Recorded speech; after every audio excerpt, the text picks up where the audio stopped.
Those who are involved in developing a business or other organized activity quickly learn that there are different methods that can be implemented and which, when applied in the right time, place, and circumstance, can bring about vastly different, and in some cases, much greater results. There are people who are highly skilled in certain spheres of activity and who insist on doing everything themselves, as they will do it better than anyone to whom they could delegate the work. There are others who determine that it is better to delegate and guide others than to try to carry the entire burden themselves. The advantages they find are that more people are prepared and can carry on the enterprise or activity, and even though specific steps along the way may not be as perfect as they might have done themselves, on the whole, the general progress is higher and more gets accomplished over time.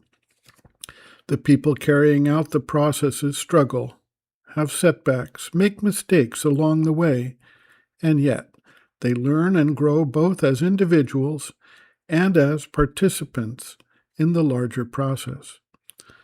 Some managers try to minimize the mistakes and setbacks by undertaking what is called micromanagement, essentially inserting themselves into every activity in detail, which short-term may reduce the mistakes, but long-term tends to stunt the growth and progress of the team.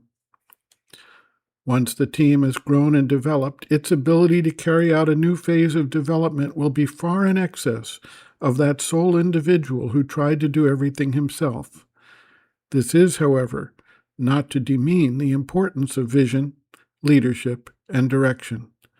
It is the same leadership that invested in the development of a team of individuals that developed the power of the enterprise first, that can take it to new heights far beyond those of the solo practitioner. We may compare these approaches to the role of the psychic being in the development and management of the external being, the body-life-mind complex, that is, its instrumentation in the external world. During the extended period of time when the body, the life force, and the mind need to be developed, trained, and brought to a higher degree of perfection and integration into a working whole, the action of the ego personality in the world, the psychic being remains behind the scenes and lets these elements develop, face their difficulties, and mature. Once a certain stage of development has been attained, the direct management of the now ready instrumentation can bring everything to a next phase of development. Sri Aurobindo notes, quote, "What is meant by the psychic's coming to the front is simply this. The psychic ordinarily is deep within. Very few people are aware of their souls. When they speak of their soul, they usually mean the vital plus mental being, or else the false soul of desire. The psychic remains behind and acts only through the mind, vital and physical, wherever it can. For this reason, the psychic being, except where it is very much developed, has only a small and partial, concealed and mixed or diluted influence on the life of most men. By coming forward is meant that it comes from behind the veil. Its presence is felt already in the waking daily consciousness. Its influence fills, dominates, transforms the mind and vital and their movements, even the physical.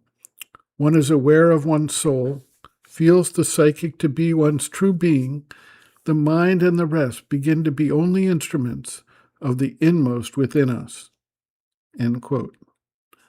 Reference, Sri Aurobindo and the Mother, The Psychic Being, Soul, Its Nature, Mission, and Evolution.